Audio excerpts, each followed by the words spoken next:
Mayroon pa bang sakit na hihigit pa sa pagkawala ng asawa, ng haligi ng tahanan, sa pagkawala ng ama para sa isang anak? Karaniwan, ang isang babaeng nawalan ng asawa ay humahagulgol, tumatawag sa magulang, ngunit iba ang naging reaksyon ni Catalina.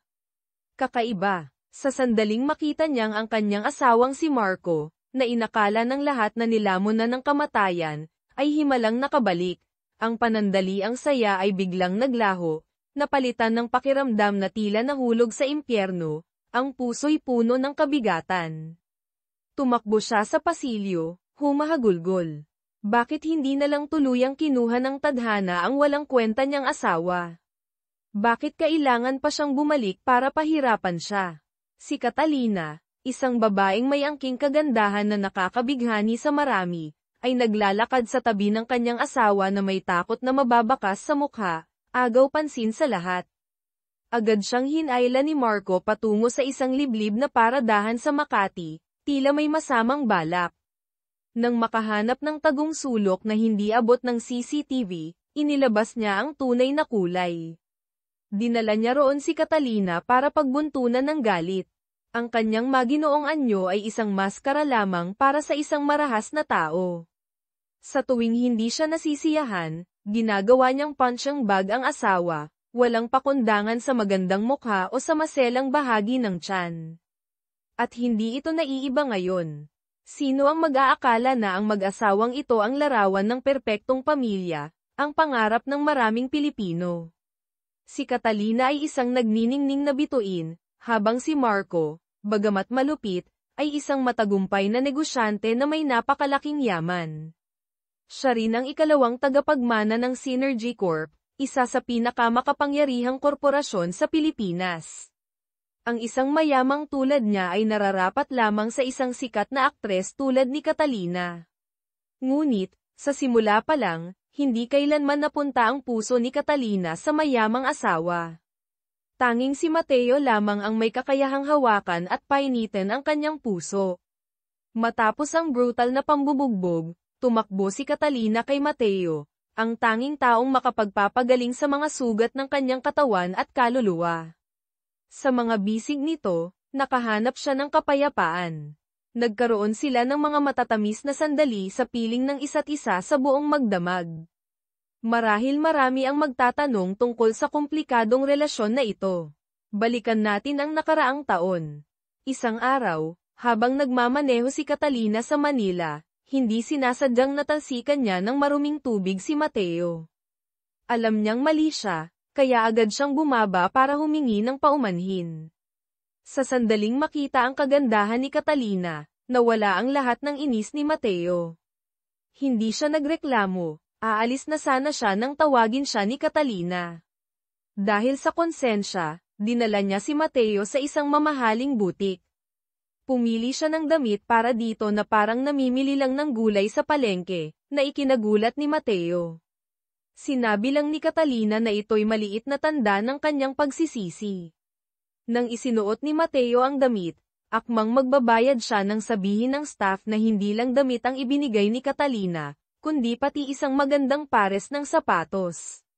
Nang gabing iyon, habang kasama ni Mateo ang kanyang senior na si Sofia, biglang sumulpot si Catalina. Pareho silang natigilan sa pagkakataon. Hindi alam ni Sofia ang nangyari dati, kaya masigla niya silang ipinakilala, ito ang maganda kong hipag, si Catalina. At ito naman ang junior ko, ang gwapong abogado na si Mateo. Nagkatinginan sila ng may pagkailang, nagkunwaring nagkakilala lang sa unang pagkakataon. Aalis na sana si Catalina nang pigilan siya ni Sofia, nasa business trip si Marco, dito ka na muna sa bahay. Mag-inuman tayo. Minsan lang tayo magkaroon ng pagkakataong mag-usap. Sa hapagkainan, napansin ng mga kasamahan na iba ang ayos ni Mateo, puro branded ang suot. Hindi naglihim si Mateo, ikinwento niya ang nangyari na talsikan ng isang babae at binayaran ng mamahaling damit. Iba talaga mag-isip ang mayayaman, akala nila lahat madadaan sa pera, sabi niya, sabay sulyap kay Catalina. Hindi nagpatalo si Catalina, sinadya niyang matapan ang pagkain sa damit ni Mateo, saka tumayo at humingi ng paumanhin na may halong sarkasmo. Natawa na lang ang iba habang pinapanood silang nag-aasaran na parang aso't pusa, napansin nilang may chemistry sila. Tila itinadhana na talaga sila. Isang taon bago iyon, noong reporter pa si Mateo, nagsulat siya ng artikulo tungkol kay Catalina. Ipinapahiwatig na ang tagumpay nito ay dahil sa suporta ng makapangyarihang pamilya. Kinasama nito ng loob ni Catalina. Sino ang mag-aakalang magkikita sila ulit sa ganitong sitwasyon? Muli silang pinagtagpo ng tadhana nang pumunta si Catalina sa Manila Hall of Justice para sa research ng bago niyang pelikula at nakita si Mateo, na isa ng prosecutor ngayon. Nagtama ang kanilang mga mata, agad siyang nakilala ni Mateo. Pagsapit ng tanghalian, muli silang pinaglapit ng pagkakataon sa iisang mesa. Hindi na napigilan ni Catalina ang galit. Bakit sinabi ni Mateo na umaasa siya sa pamilya ng asawa niya? Alam ba niya kung gaano siya nagsikap? Bumuhos ang kanyang mga luha.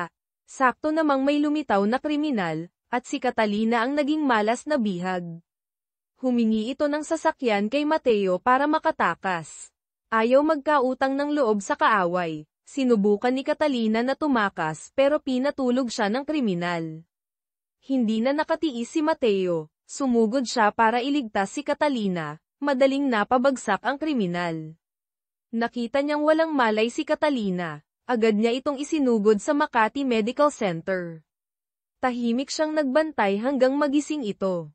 Bilang pasasalamat, inimbitahan ni Catalina si Mateo na kumain. Pagkatapos nito, medyo gaman ang loob nila sa isa't isa. Ngunit hindi pa rin sanay si Mateo sa kabaitan ni Catalina. Nagbiro siya na mas gugustuhin pa niyang sigawan siya nito tulad ng dati. Nakatulong ang biro para gaman ang paligid. Sakto namang dumating si Marco, nakatayo sa labas ng pinto na parang demonyo. Kitang-kita ang takot sa mukha ni Catalina.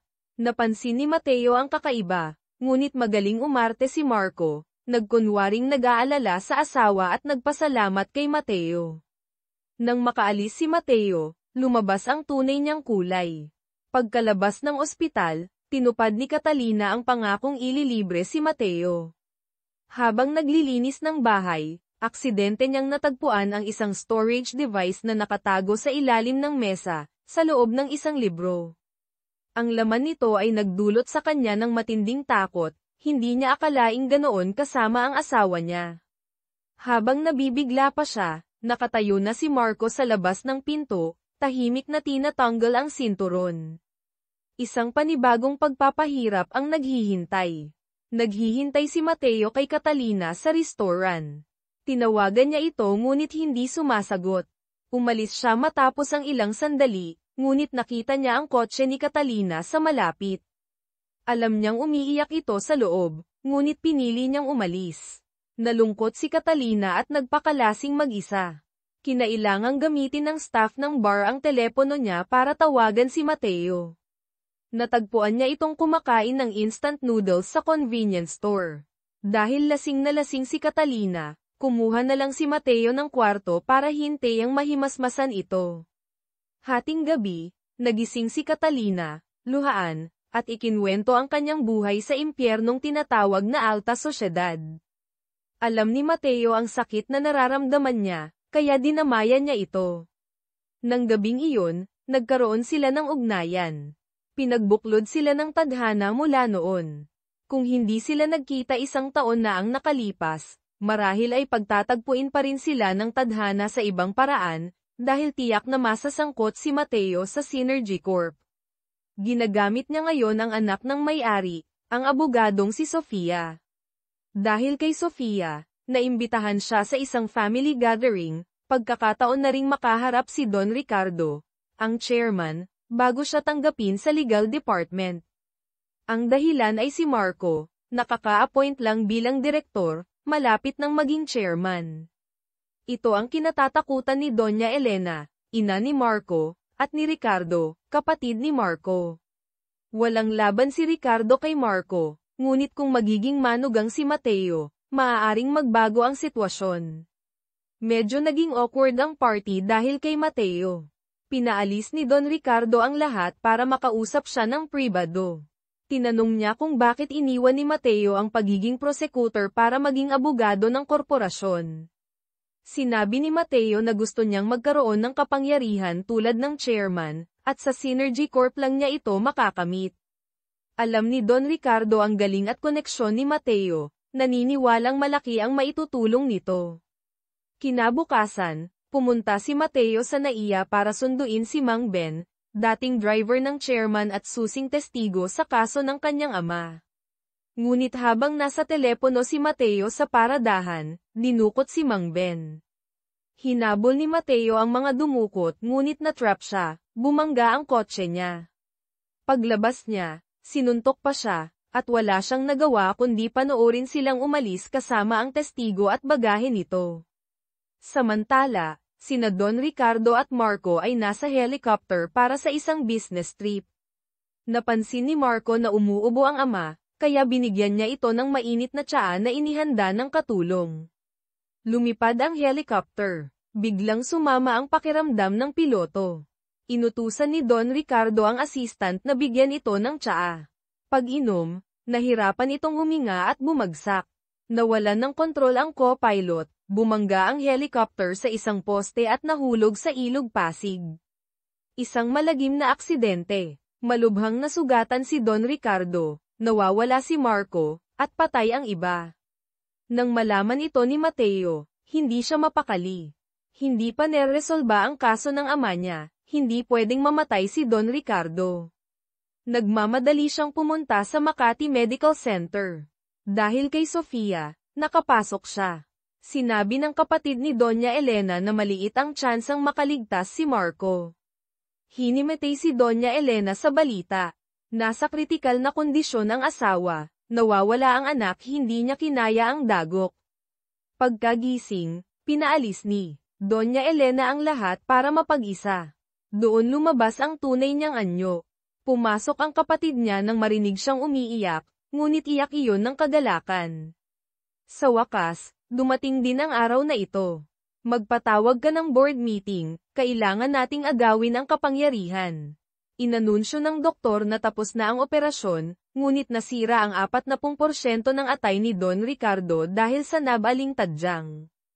Kailangang maghanda sa pinakamasama. Bahagyang natuwa si Ricardo, panganay na anak, tanging si Sofia lang ang tunay na nag-aalala. Inatasan si Mateo na asikasuhin ang aksidente, siguraduhing hindi ito magiging iskandalo. Naghahanda si Doña Elena para sa board meeting nang bumukas ang pinto. Si Marco, buhay na buhay, nakatayo roon, ngumingisi. Nagulat ka ba, ma? Hindi mo inaasahang makakabalik ako ng ganito, di ba? Nang makita ni Catalina ang asawa, pakiramdam niya'y nahulog siya sa impyerno. Tumakbo siya sa hagdanan, naupo at humagulgol. Nakita ito ni Mateo. Ang magagawa lang niya ay damayan ito. Walang pag-aalinlangan, lumapit siya at hinalikan ito. Nasaksihan ito ni Marco mula sa loob. Interesting, naisip niya. Pagpasok ni Catalina, hinayla siya ni Marco palabas, humarap sa mga reporter. Nagkagulo sila nang makita siya. Nagsimulang umarte si Marco, nagpakita ng kalungkutan habang nagsasalaysay, bago lumipad ang helicopter. Tumawag ang Malacanang Palace, inimbitahan ang kinatawan ng korporasyon para sa pagdating ng isang international delegation. Inutusan siya ng ama na manatili. Dahil doon, nakaligtas siya. Iniligtas daw siya ng langit. Ngayon, siya na ang malamang napapalit bilang chairman. Pagdating ng panahon, haharapin niya ang kalaguyo ng asawa niya. Nang malaman ni Ricardo na bumalik si Marco, nag-alala siya at kinausap ang ina. Mas problemado pa si Doña Elena dahil si Marco na ang mamumuno sa board meeting. Kung plinano ito ni Marco, napakatalino niya. Sa pagtatapos ng araw, sinundo ni Marco si Catalina sa ospital. Ito na ang tamang oras para parusahan siya. Dinala niya ito sa paradahan, ngunit imbes na isakay sa kotse, hinayla niya ito sa isang tagong sulok para pagbuntunan ng galit. Ang pagiging maalaga niya sa harap ng iba ay puro pagkukunwari. Hindi makatakas si Catalina. Ang isang perpeksyonistang tulad ni Marco ay hindi iyon papayagan. Tiniis na lang niya ang sakit, saka muling humanap ng aliw kay Mateo. Matapos ang ilang sandali kasama si Mateo, umuwi si Catalina. Napansin ng kanyang hipag, asawa ni Ricardo, ang kakaibang kilos niya habang naninigarilyo ito sa balkonahe ng alas 4 ng umaga. Sa gusali ng Synergy Corp, napansin ng dalawang security guard na nakaawang ang pinto ng opisina ng chairman habang nag-iikot sila. Pumasok sila para tingnan, naamoy nila ang masangsang na amoy. Habang nagmamasid, may biglang tumakbo at itinulak sila. Pagtingin nila sa kamay nila, puro dugo. Sa harap nila, may isang katawang nakahandusay si Marco. Sa pagkakataong ito, patay na talaga siya. Ibinalita ng kapatid ni Doña Elena na sinaksak si Marco sa loob ng opisina. Nalaman din ito ni Catalina at Mateo, lahat sila ay nabigla. Umakyat si Doña Elena para sabihin kay Ricardo, ngunit wala ito sa kwarto, may mga gamot lang sa mesa. Kinutuban siya, tumakbo siya sa banyo at nakita si Ricardo na nakalubog sa bathtub. Natarante siya at tumawag ng tulong para sagipin ang walang kwentang anak. Mabuti na lang at naabutan niya ito. Kung hindi, malamang patay na rin siya. Si Mateo ay inatasan ding sumali sa investigasyon ng kaso ni Marco. Pumunta siya sa crime scene sa Synergy Corp headquarters, ngunit walang CCTV sa loob ng kwarto, at ang mga data mula sa mga external camera sa pagitan ng alas 2 at alas 4 ng madaling araw ay ninakaw din mahirap paniwalaan, lalo na sa isang malaking korporasyon. Kaya pumunta si Mateo sa mansyon ng pamilyang Say de Leon para sa paunang investigasyon. Doon, sinabi ni Isabela, asawa ni Ricardo, na hindi maganda ang relasyon ni Marco at Catalina. Bukod pa rito, sa araw ng krimen, hating gabi na umuwi si Catalina, bandang alas 4 ng umaga. Pagbalik sa opisina, ipinakita pa kay Mateo ng kasamahan ang isang CCTV footage kung saan nag-aaway sina Marco at Catalina sa paradahan ng Makati Medical Center. Agad naisip ni Mateo na suriin ang dashcam ng kotse ni Catalina, dahil maaaring nakuha nito ang nangyari sa blind spot ng CCTV. Base sa sitwasyon, posibleng si Catalina ang may sala, kaya sa kanya dapat magsimula ang investigasyon. Ipinatawag si Catalina sa interrogation room, at si Mateo mismo ang nagtanong. Ipinakita niya ang video ng pananakit ni Marco sa kanya sa paradahan at hiniling na ipaliwanag ito.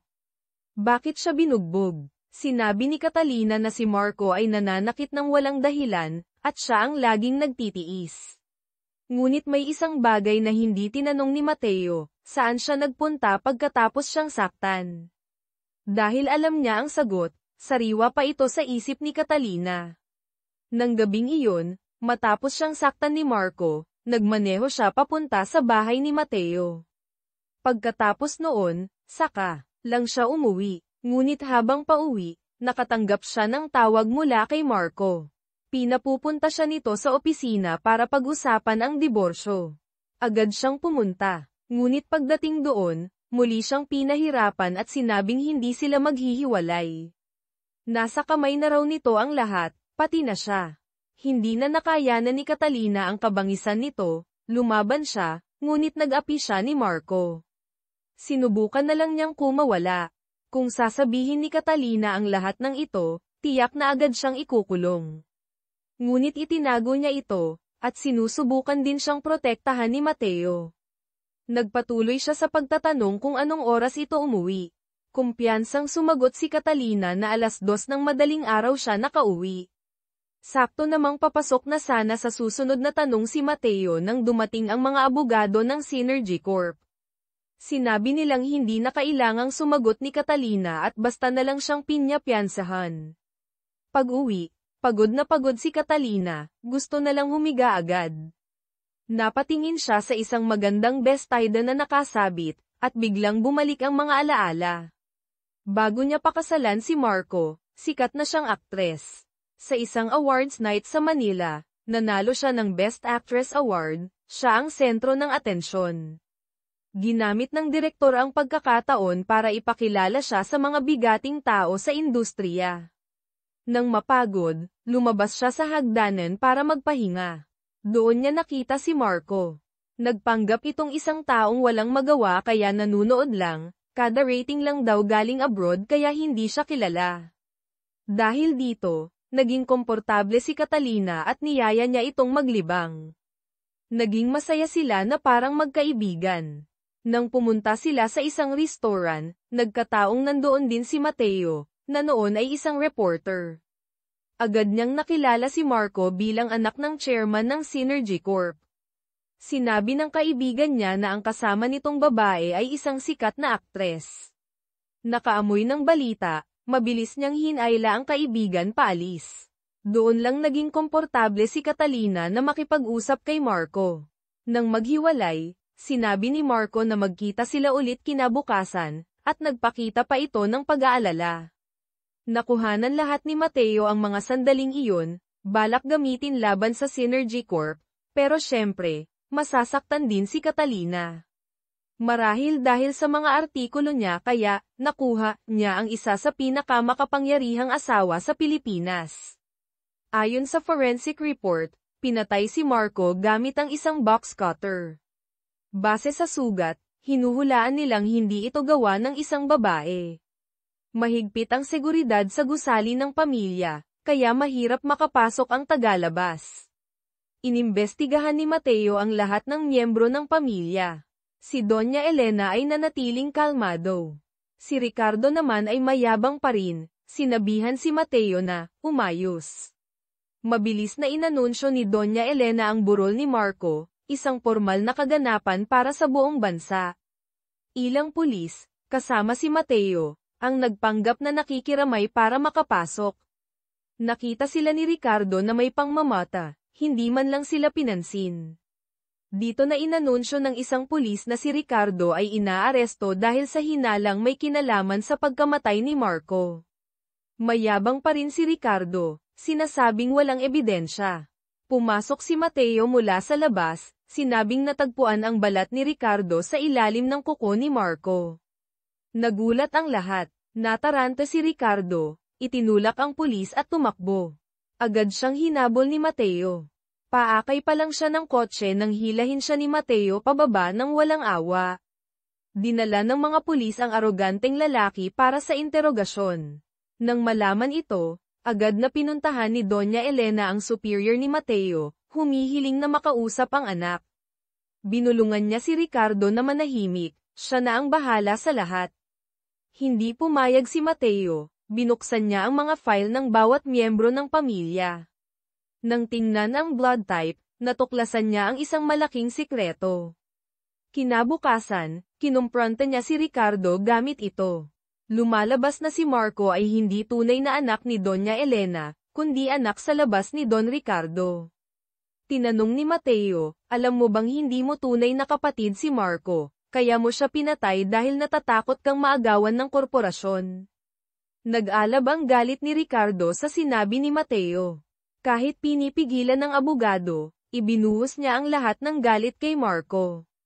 Simula raw nang tumira si Marco sa kanila, naging madilim ang lahat. Isang demonyo raw si Marco na nagkukubli sa katahimikan, pero bawat kilos ay hindi mo inaasahan. Sinamantala ni Mateo ang pagkakataon, dahil ba ganyan siya kaya ka natakot at inunahan mo na. Ngunit kalmadong sumagot si Ricardo. Totoong nagkasagutan sila noong gabing iyon, pero maliit na bagay lang daw, hindi sapat para patayin niya ang kapatid. Mapagkakatiwalaan ba ang sinabi ni Ricardo? O kwento lang niya ito?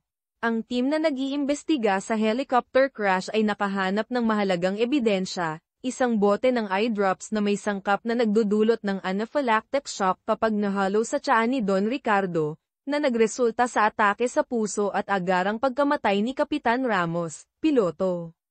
Bukod dito, may fingerprint ni Mrs. Ramos, asawa ng piloto, sa helicopter. Tiyak na may problema. Nang malaman ito, agad ipinahanap ni Mateo si Mrs. Ramos. Ngunit nabalitaan na rin niya ito, nagmamadaling pumunta sa kotse para tumakas. Hindi niya inaasahan, may isang misteryosong tao na naghihintay sa loob. Nang dumating ang mga pulis, nawawala na siya. Agad nagpatawag ng meeting ang investigation team. Iniulat ng crash team ang tungkol kay Mrs. Ramos Sugarol, baon sa utang, at nakatanggap ng malaking insurance pagkatapos mamatay ang asawa sapat na motibo para makipagsabuatan. Ang team naman ni Marco ay may larawan na ng pag-aaway ng magkapatid noong gabing iyon, na sumusuporta sa DNA evidence. Dahil sa impluwensya ng Synergy Corp, pinalaya si Ricardo. Sa harap ng media, muli niyang iginiit na wala siyang kasalanan. Lumipat na ng tirahan si Catalina, matagal na niyang pangarap ito. Malaya na siyang gawin ang gusto niya, ang makasama si Mateo, ang lalaking mahal niya.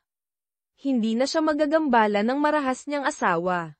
Nagkaroon sila ng masasayang sandali. Nang pumunta sila sa isang maliit na bayan, sinabi ni Catalina na bibisitahin niya ang kaibigan pero naiwan niya ang cellphone sa kotse ni Mateo. Sakto namang nakatanggap si Mateo ng tawag mula sa isang OB/GYN clinic. Nagmadali siyang pumunta doon, nagpakilalang kamag-anak. Pagpasok niya, nalaman niyang nagpapa-check up si Catalina. Ang mas ikinagulat niya ay 3 buwan na itong buntis. Nag-alinlangan siyang magtanong, pero pinili na lang manahimik. Samantala, nagpatawag na si Doña Elena ng shareholder meeting para ihalal si Ricardo bilang bagong chairman. Magulo ang sitwasyon ng korporasyon dahil sa sunod-sunod na pangyayari sa mga lider nito. Si Ricardo na lang ang kwalipikado. Ngunit isang shareholder ang nagsalita. Nabalitaan daw na nawawala ang testamento ni Don Ricardo, kung hindi ito makakaligtas, hindi raw tiyak na mapupunta kay Ricardo ang yaman. Nawalan ng kontrol si Ricardo, sinunggaban niya ang shareholder.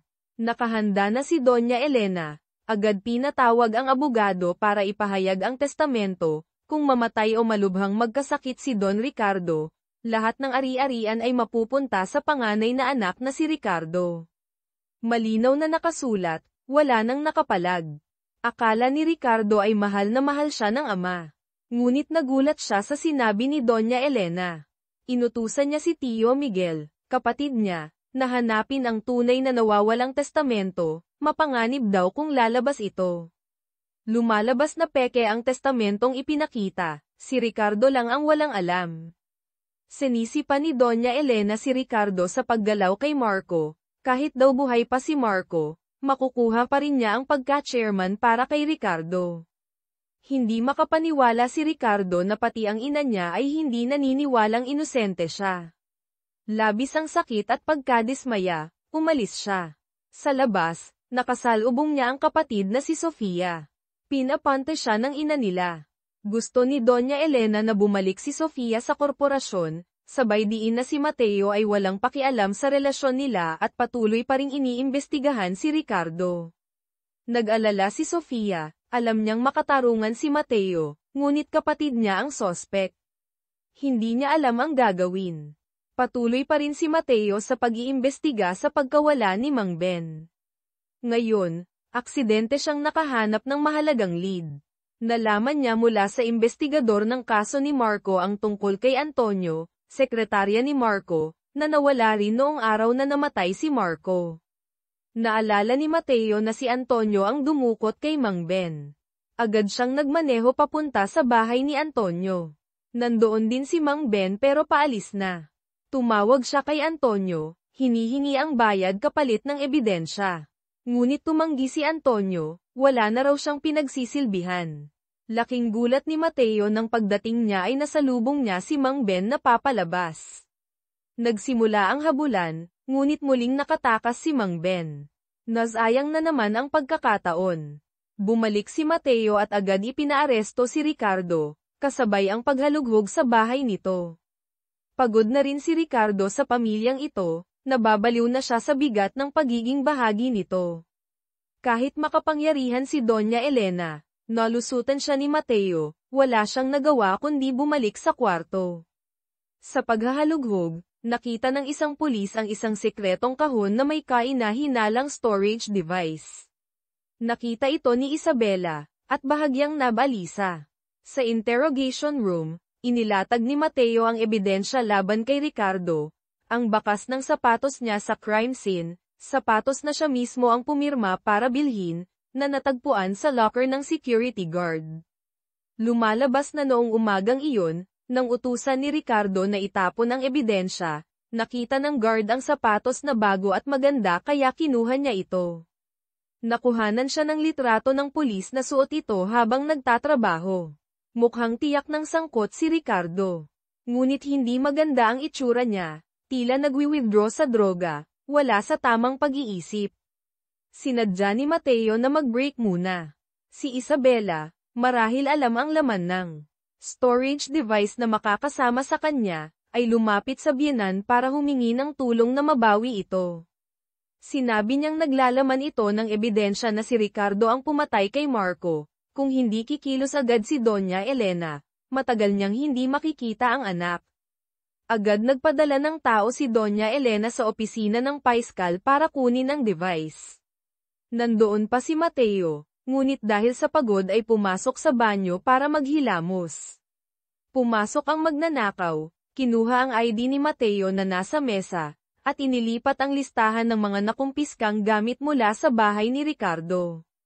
Pagbalik ni Mateo, napansin niyang may naghalungkat. Nagmadali siyang pumunta sa ebidensya room, ngunit sakto namang nakuha na ng magnanakaw ang device at paalis na. Nagkaharap sila, tumakbo ang magnanakaw, hinabol siya ni Mateo. Sa labas, nagpambuno sila, ngunit natalo pa rin si Mateo. Dumating ang police car, kaya mabilis na tumakas ang magnanakaw. Ngunit, sadyang mapaglaro ang tadhana. Nahulog ang device na gusto niyang kunin habang nag-aaway sila. Nakuha ito ni Mateo. Hindi niya inaasahan, ang laman ng video ay si Marco na may kalaguyong iba si Isabela, ang sarili niyang hipag, sa loob mismo ng bahay nila. Galit na galit siyang pumunta kay Ricardo, alam mo bang may relasyon ang asawa mo at si Marco kaya mo siya pinatay? Ngunit mapait lang na tumawa si Ricardo at hindi sumagot. Habang dinadala pabalik sa selda, nakita ni Ricardo ang malakas na ulan sa labas, pinalit sa snow, bigla siyang nawala sa sarili. Kumawala siya sa mga pulis, tumakbo papunta sa balkonahe, at tumalon. Si Mateo ay kasama noon si Catalina, alam niyang labis itong nagdurusa ngunit wala siyang magawa, nararamdaman niya ang matinding kawalan ng kapangyarihan. Sa huli, ang nagawa lang niya ay aliwin at hikayatin itong magsimula ng bagong buhay. Si Mateo, matapos malaman ang tungkol kay Ricardo, suho, at sa pag-amin nito, ay nagpas siyang puntahan si Isabela, Duca, ang asawa ni Ricardo. Nang ilabas ang storage device, sandali siyang natigilan.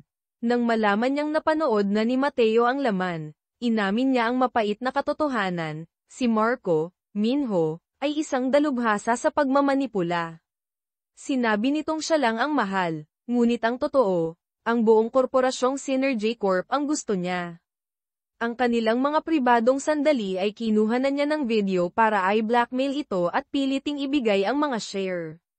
Kung paano nalaman ni Ricardo, hindi niya rin maintindihan, dahil para sa kanya, lahat sa pamilyang ito ay walang kwenta. Dahil ayaw ni Mateo na masaktan pa si Catalina, Jungwon, sinira niya ang storage device sa harap mismo ni Isabela. Ang pagpapakamatay ng pinakamamahal na anak ay nagdulot ng matinding sakit at galit kay Doña Elena, Funan. Sumumpa siyang pagbabayaran niya ng mahal si Mateo. Hindi mapapayagan ni Sofia, Yura, na lumala pa ang sitwasyon, kaya nagpa siyang umalis sa dati niyang law firm para pamunuan ang legal department ng Synergy Corp. Sa unang araw niya, lahat ng ibang abogado sa departamento ay tinanggal. Bukod pa rito, nalaman niya mula kay Tio Miguel, kanyang tiyuhin, kapatid ni Doña Elena, na nasa panganib si Mateo. Agad siyang nagmaneho papunta sa kanyang ina. Samantala, si Mateo ay tinutugis na ng mga tauhan ni Doña Elena sa isang eskinita sa Manila. Bilang dating paiskal, nakalaban pa siya noong una. Ngunit habang tumatagal, nanghina siya at tuluyang pinabagsak hanggang sa mawalan ng malay. Sa kabilang banda, Sinabi ni Sofia sa ina ang dahilan kung bakit kinausap ni Don Ricardo, chairman, si Mateo sa party noon, para tulungan siyang baguhin ang testamento. Kaya't nagbabala si Sofia, kung hindi nabuhay si Mateo, maaaring mawala na rin ang tunay na testamento. Kapag bigla itong lumitaw balang araw, walang makapagsasabi kung ano ang mangyayari. Ang mga salita niya ang nagligtas sa buhay ni Mateo. Ang gun na papatayin na sana siya ay nakatanggap ng tawag mula kay Doña Elena na huminto. Nailigtas ang buhay niya. Habang naglalakad si Catalina, nakatanggap siya ng tawag mula kay Mateo, sinabing dinala siya sa Makati Medical Center. Agad siyang tumakbo papunta roon. Nang makita ang kasintahang bagbog sarado at nakahiga sa kama, hindi niya napigil ang humagulgol. Sakto namang dumating si Sofia. Nag-aalala rin, at nakita ang eksena. Bahagya siyang nasaktan at nadismaya. Hindi niya inaasahan na may lihim silang relasyon. Ngayon niya lang napansin, sa tuwing nagkikita sila, nagkukunwari silang hindi magkakilala, pero halatang matagal na silang may relasyon. Naging tanga lang siya at masyadong nagtiwala kaya naloko siya ng hindi namamalayan. Iniulat ng tauhan ni Sofia, nag-away sina Marco at Ricardo noong gabi bago mamatay si Marco. Pagkatapos noon, walang nakakaalam kung ano ang ginawa o saan nagpunta si Ricardo. Ayon sa autopsy, namatay si Marco bandang 2:00 ng madaling araw. Ngunit ayon kay Isabela, nakita pa niya si Ricardo sa bahay kinaumagahan. At isang bagay ang biglang naalala ni Sofia mula sa sinabi ni Isabela tungkol kay Catalina, nakita niya itong umuwi ng 4:00 ng umaga. Mahalaga itong detalye. Agad inutusan ni Sofia ang tauhan na alamin ang bawat galaw ni Catalina noong araw na iyon. Kailangan niyang malaman ang katotohanan, para man sa kapatid niya o sa ama niya. Kinaumagahan, binisita ni Catalina si Mateo sa ospital. Habang masaya silang nagbibiruan, may narinig silang ingay sa labas. Maingat na lumabas si Mateo, at si Doña Elena pala ang dumating. Sinabi niyang gusto lang niyang tiyaking maayos na si Mateo, sabay, paalala, na sana'y hindi na maulit ang ganito. Binalaan niya ito, kung alam niya ang lugar niya, magiging mas madali ang buhay niya. Ngunit hindi nakinig si Mateo. Iginiit niyang ipagpapatuloy niya ang paghahanap sa katotohanan. Hindi nagtagal, nakatanggap si Mateo ng hindi magandang balita. Nakuha ng kasamahan niya ang listahan ng mga tawag ni Marco bago ito mamatay. Ang huling tawag ay kay Catalina, mga 10 minuto bago ito nasawi. Nalaman din nilang nasa paligid ng Synergy Corp headquarters si Catalina noong mga oras na iyon. Isa pang palaisipan ay ang pahayag ni Catalina na nasa bahay siya ng 2:00 ng madaling araw malinaw na salungat. Kaya't si Catalina ay isa na ring pangunahing sospek. Sa labas ng kwarto ng ospital, muling nagkita ang dalawang babae. Nakita ni Sofia si Catalina doon, alam niya ang dahilan ngunit sinadya pa ring magtanong. Sinabi lang ni Catalina na dumadalaw siya sa kaibigan. Alam ni Sofia na nagsisinungaling ang hipag. Ngunit gusto niyang manood ng drama kaya hinayla niya si Catalina papasok para dalawin si Mateo. Sabay sabi, magkakilala naman tayo, di ba? Pagpasok nila, nagkunwaring nagulat si Mateo nang makita si Catalina. Itinatago nila ang relasyon, ngunit nabuking na sila ni Sofia. Nakakatawa at kaawa-awang pagmasdan ang kanilang pagkailang. Diretsahang tinanong ni Sofia si Mateo tungkol sa testamento ng ama niya, kung hawak ba niya ito. Itinanggi ni Mateo, sinabing nakita lang niya ito pero hindi niya kinuha. Kaya't binalingan ni Sofia si Catalina. Sabi mo umuwi ka ng 2:00 ng madaling araw. Sa pagitan ng oras na iyon hanggang 4:00, ano ang ginawa mo? Nasaan ka? Pwede mo bang sabihin sa akin? Iginiit pa rin ni Catalina na umuwi siya ng 2:00, at nagpahangin lang siya bago noon. Napangiti na lang si Sofia, dahil alam niyang nagsisinungaling ito. Sakto namang may tumawag kay Sofia sa telepono. Pagkasagot, agad siyang umalis. Noon lang kinausap ni Mateo si Catalina, sinabing sana'y sabihin na niya ang buong katotohanan.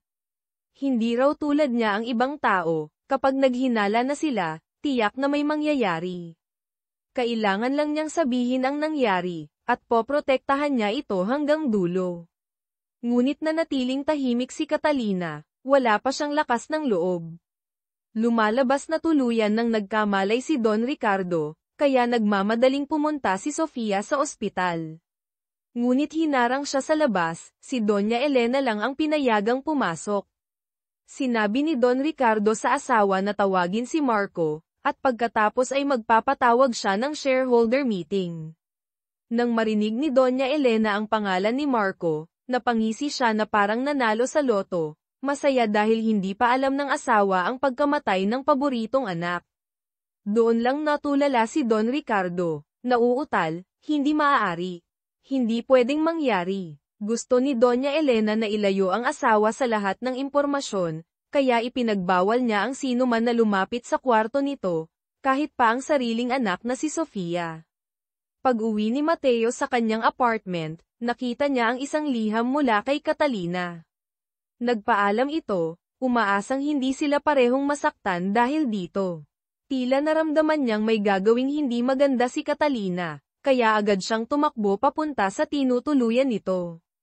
Ngunit ang tumambad sa kanya ay si Catalina na kausap si Antonio, sekretarya ni Marco, ang matagal nang nawawalang lalaki. Bago pa maintindihan ni Mateo ang nangyayari, magkasama na silang umalis. May lihim palang kasunduan sina Catalina at Antonio. Naalala niya ang araw na iyon, sinusubukan ni Catalina na takasan si Marco nang mahuli siya ni Antonio. Habang pabalik sila, nakatanggap si Antonio ng tawag mula sa ospital, kailangan ng asawa niya ng agarang organ transplant. Ngunit ang asawa niya ay isang undocumented immigrant, TNT, kaya mahirap makahanap ng donor. Alam ito ni Catalina kaya nag-alok siya ng tulong, kapalit ng kalayaan mula kay Marco magpakailanman. Pinuntahan ni Antonio si Catalina para tiyaking tutuperin niya ang pangako. Sinabi niyang kung susundin niya ang usapan, mananatiling lihim ang lahat. Pagkaalis ni Catalina, biglang sumulpot si Mateo na parang multo. Kinumpronta niya si Antonio tungkol sa pakikipagkita kay Catalina. Si Catalina, habang pauwi, ay malalim ang iniisip. Ang totoo, hindi pa niya nasasabi kay Antonio na buntis siya. Dahil paano makakapag-donate ng organ ang isang buntis? Ayaw niyang maglihim kaya nagpasya siyang bumalik para sabihin ito kay Antonio. Hindi niya inaasahan, nandoon din pala si Mateo. Ngunit nanatiling kalmado si Antonio. Tinukso pa si Mateo, natatakot ka bang si Catalina ang pumatay? Kung hindi mo kayang harapin, magkunwari ka na lang na walang alam. Pagkasabi nito, iniwan niya si Mateo na mag-isa. Samantala, nagkamalay na rin si Ricardo sa ospital matapos ang withdrawal. Agad niyang hiniling na makausap si Mateo. Nang malaman ito ni Doña Elena at magmadaling pumunta, huli na ang lahat, naunahan na siya ni Mateo. Ngayon, malalaman na ni Mateo ang buong katotohanan. Ayon kay Ricardo, si Marco ang nagsusuplay sa kanya ng candy, droga. Noong gabing iyon, dahil kailangan niya ng gamot, pinuntahan niya si Marco para humingi. Ngunit tumanggi si Marco, sinaktan pa siya sa harap ng ibang tao. Umuwi na lang si Ricardo. Ngunit nakatanggap siya ng tawag, pinapupunta siya sa opisina ng chairman. Pagdating doon, nakita niyang nakahandusay na si Marco. Labis siyang nagulat, lumapit siya at umiyak sa tabi ni Marco. Ngunit nang marinig ang mga security guard, nagtago siya sa isang tabi, at nang magkaroon ng pagkakataon ay tumakas. Kahit narinig na ito, hindi pa rin lubos na naniwala si Mateo, inisip niyang nagsisinungaling si Ricardo para iligtas ang sarili.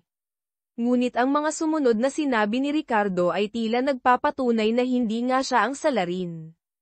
Para kay Ricardo, si Marco ang pinakamahalaga niyang tao. Mahirap paniwalaan, di ba? Pero simula pagkabata, si Marco ang pinakanakakaintindi sa kanya, handang pagtakpan siya sa lahat ng bagay. Kahit masaktan siya para kay Ricardo, hindi nagsasalita si Marco. Nang mag-aral si Marco sa ibang bansa, nanatili silang matalik na magkapatid. Sa tuwing kailangan ni Ricardo ng payo, kay Marco siya lumalapit. Kahit nang malaman niyang may relasyon si Marco at ang asawa niyang si Isabela, hindi niya ito pinansin. Ang kasal na iyon ay negosyo lang, walang pagmamahalang sangkot. Muling iginiit ni Ricardo, hindi siya ang pumatay kay Marco. Nalilito si Mateo sa mga pag-amin ni Ricardo. Hindi ito mukhang nagsisinungaling. Kung hindi si Ricardo ang salarin, sino ang tunay na kriminal? Nang malaman ni Mateo na gising na si Don Ricardo, nagmamadali siyang pumunta sa ospital. Buhay pa pala ito para masaksihan ang kanyang paghihiganti. Sa loob ng kwarto, sinabi niya rito ang tungkol sa pagkamatay ni Marco. Labis na nagdalamhati si Don Ricardo, inutusan siyang hanapin ang salarin sa anumang paraan. Ipapadala ko siya sa impyerno. Dudurugin ko siya ng pira-piraso. Nang marinig ito ni Mateo, naalala niya ang sarili niyang mga magulang. Sino ang nagbigay sa kanya ng karapatang kumitil ng buhay? Dahil lang gusto niya, pwede na siyang magpadespatsa ng tao. Ganoon din ba ang ginawa niyo kay Mang Jose, Cho Song-han? Kayo ang pumatay sa tatay ko noon, tama. Nabigla si Don Ricardo, hindi makapagsalita, tila labis na naapektuhan, mga putol-putol na salita lang ang lumabas, Mang Jose. Patawad, sobrang takot ako, kaya ko nagawa ang mga yun. Ang pagkamatay ni Marco ay nagdulot ng matinding trauma kay Don Ricardo, hindi na siya matino mag-isip. Sa hearing para sa apela ni Ricardo, si Sofia ang dumpensa sa kapatid. Sinabi niyang tila hindi pinapansin ng paiskal ang ibang mga sospek na nandoon din sa crime scene. Bukod dito, walang direktang ebidensya na si Ricardo ang pumatay kay Marco. Kaya hindi siya dapat mahatulan. Si Mateo, bilang paiskal, ay dapat tumutol. Ngunit nanatili siyang tahimik, marahil naniniwala na rin siyang inosente si Ricardo, tulad ng sinabi ni Sofia. Sa kabilang dako, si Mrs. Ramos, asawa ng piloto, simula nang makidnap at ikulong sa isang lumang bodega, ay araw-araw dinadalhan ng pagkain. Ngayon, nagkunwari siyang masakit ang tiyan, naloko niya ang bantay, at nakatakas. Nang malaman na napawalang sala ang anak, muling nagpatawag ng board meeting si Doña Elena para opisyal na italaga si Ricardo bilang tagapagmana. Isang shareholder ang tumutol, may balitang gising na ang chairman, bakit kailangan pa ng tagapagmana? Kalmadong inamin ni Doña Elena na gising na nga ito, ngunit nasira na raw ang utak, hindi na mapagkakatiwalaan. Para mapaniwala sila, nagpakita pa siya ng live video mula sa kwarto ng ospital. Nakita ng lahat ang hindi matatag na kalagayan ni Don Ricardo. Dahil malinaw na hindi na niya kayang mamuno, pumayag na ang mga shareholder na si Ricardo ang pumalit. Tuwang-tuwa sina Doña Elena at Tio Miguel sa madaling pag-agaw ng kapangyarihan. Ngunit pagsakay nila sa kotse, biglang nag-lock ang mga pinto. Humandar ang sasakyan, at ang driver ay walang iba kundi si Mang Ben, Ricky. Matapos mamatay si Marco, nagbago ang target niya, gusto niyang ibigay ang ebidensya laban kay Don Ricardo kay Doña Elena kapalit ng pera. Ayaw sana niyang makipag-ugnayan dito, ngunit tinakat ni Mang Ben ang posisyon ni Ricardo, kaya napilitan siyang pumayag. Nakipagkita si Sofia kay Catalina sa isang restaurant. Ipinakita niya ang call log ni Marco. Patunay na nandoon si Catalina sa opisina ng chairman noong gabing iyon. Pero bago ka pumunta doon, gusto kong malaman kung nasaan ka. Paano? Sasabihin ni Catalina ang tungkol sa kanila ni Mateo. Gayunpaman, nahulaan na ni Sofia. Diretsahan niyang tinanong, kung wala na si Marco, pwede na kayong maging opisyal ni Mateo, tama? Nanahimik si Catalina, akmang aalis. Ngunit binigyan siya ni Sofia ng ultimatum, kung kusa siyang mawawala sa buhay ni Mateo, magkukunwari si Sofia na walang alam. Pero kung ipipilit pa rin niya ang sarili kay Mateo, mawawala sa kanya ang lahat. Samantala, pinaiimbestigahan ni Mateo sa kaibigan niya ang kalagayan ni Don Ricardo.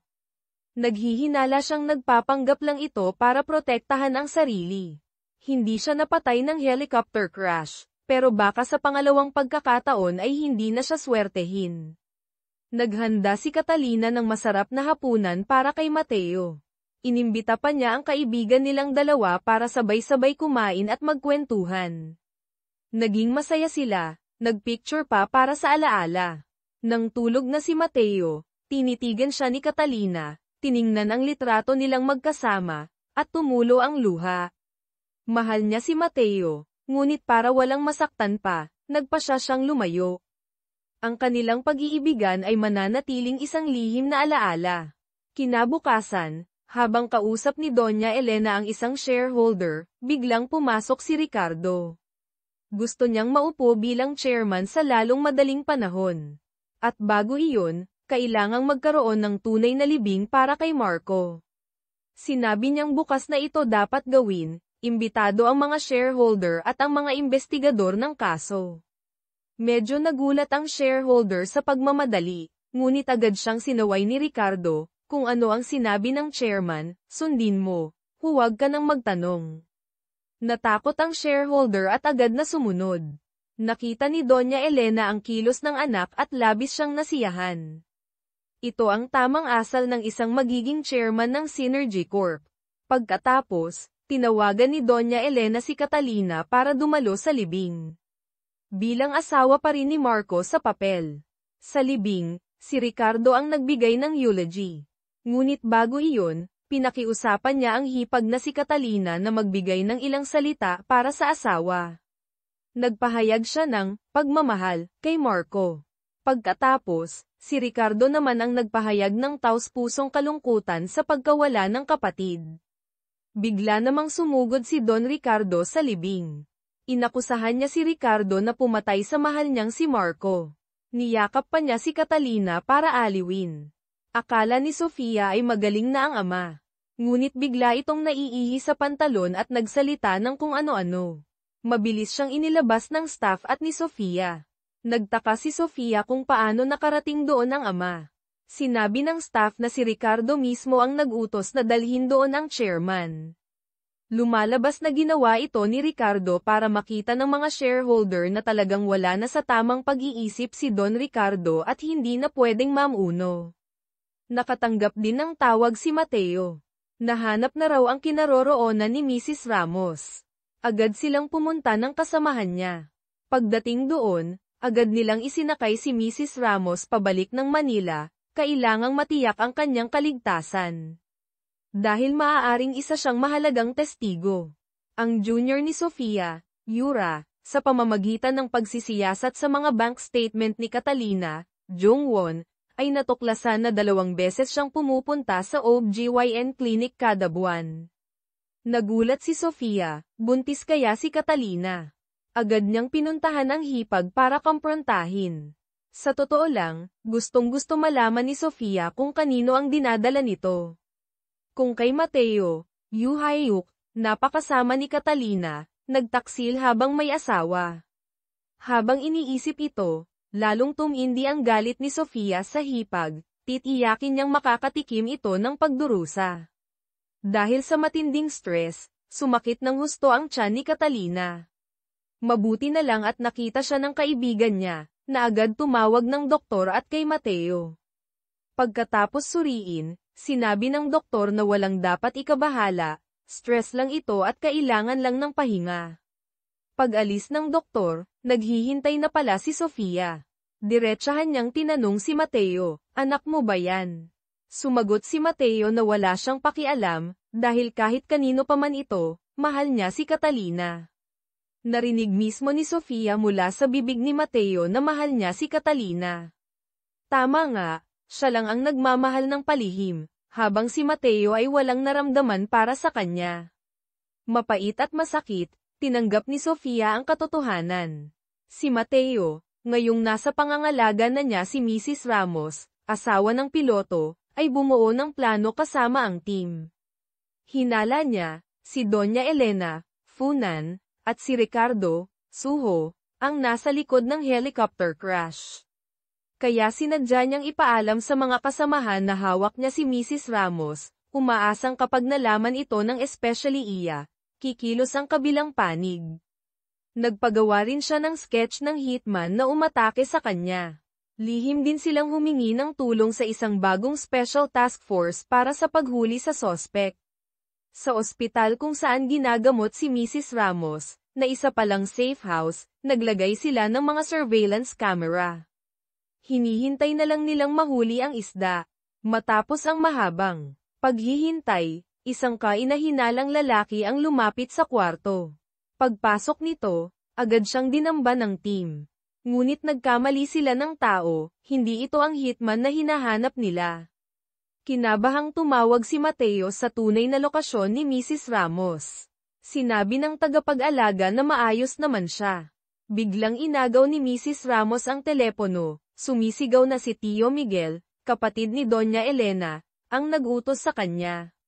Doon natauhan si Mateo. Marahil hindi si Mrs. Ramos ang target, kundi si Tio Miguel. Delikado ito. Agad silang nagmamadaling pumunta sa bahay nito. Sakto namang dumating na rin doon ang hitman na hinahanap nila. Si Tio Miguel, hindi makatulog, ay nakarinig ng ingay at kinabahang bumangon. Pagdating ni Mateo kasama ang mga pulis, wala na si Tio Miguel. Ginamit ni Doña Elena ang impluwensya niya sa matataas na opisyal ng paiskalya. Dahil dito, biglang inutusan ng superior si Mateo na itigil ang investigasyon sa helicopter crash. Kahit anong protesta niya, binalewala lang siya. Kinabukasan, nagpatawag ng press conference ang opisina. Inanunsyo nilang si Mrs. Ramos ang may kagagawan ng crash, ginawa raw ito para makuha ang insurance ng asawa. Walang kinalaman dito ang Synergy Corp. Si Mrs. Ramos lang ang salarin. Ganoon kabilis isinara ang kaso. Ang mga reporter, alam na may mali, ay walang tigil sa pagtatanong, ngunit puro iwas lang ang sagot. Labis na ikinagalit ng investigation team ang biglaang pangyayari, lalo na si Mateo. Hindi niya ito palalampasin. Nalaman din ni Sofia na nawawala ang kanyang tiyuhin, Tio Miguel. Bukod pa rito, sinabi ng kasamahan niya na itinuro ni Mrs. Ramos si Tio Miguel bilang nag-udyok sa kanya. Nahulaan ni Sofia na may kinalaman ang ina niya sa pagkawala nito. Mabilis siyang umuwi para kumprontahin ang ina. Ngunit itinanggi lahat ni Doña Elena, hinamon pa siyang maglabas ng ebidensya. Gayunpaman, narinig ni Isabela, Duca, ang biyenan na kinakausap ang sarili kagabi. Sinabi nitong hindi maingat si Tio Miguel, bakit niya hinanap ang sariling katapusan. Natakot si Isabela na baka siya na ang isunod. Sinuri ng mga pulis ang mga CCTV footage mula sa mga gusali sa paligid noong gabing mamatay si Marco Minho. Aksidente nilang nakita ang isang drone na lumilipad malapit sa Synergy Corp building noong mga oras na iyon. Naalala ng isang kasamahan na nabangga niya ang isang kahon ng drone equipment sa isang dating operasyon. Ang drone ay pag-aari ng isang paparazzi na nakakulong na. Hulog ng langit. Nang makuha nila ang memory card, nakita nila ang isang napakahalagang video. Noong gabing iyon, nasa crime scene din si Catalina. Ang mas mahalaga, hawak niya ang murder weapon, box cutter, at nakatutok kay Marco. Nang makita ni Mateo ang video, nanigas siya, nablangko ang isip. Agad kumilos ang mga kasamahan para arestuhin si Catalina. Papunta na siya sa NAIA. Pagdating doon, nakita niya si Mateo na naghihintay, may komplikadong emosyon sa mga mata. Bago pa siya makapag-react, napaligiran na siya ng mga pulis. Maya-maya, nilapitan siya ng kasamahan ni Mateo at pinusesan. Nakita ni Mateo ang kalagayan ng minamahal, durog ang puso ngunit walang magawa. Malinaw ang ebidensya. Nasabi na lang niyang makipagtulungan siya sa investigasyon, itinatago ang sariling sakit. Nalaman din ni Doña Elena ang pagkaaresto kay Catalina. Sa interrogation room, alam ni Mateo na may itinatagong dahilan si Catalina tungkol sa gabing pumunta ito sa bahay niya.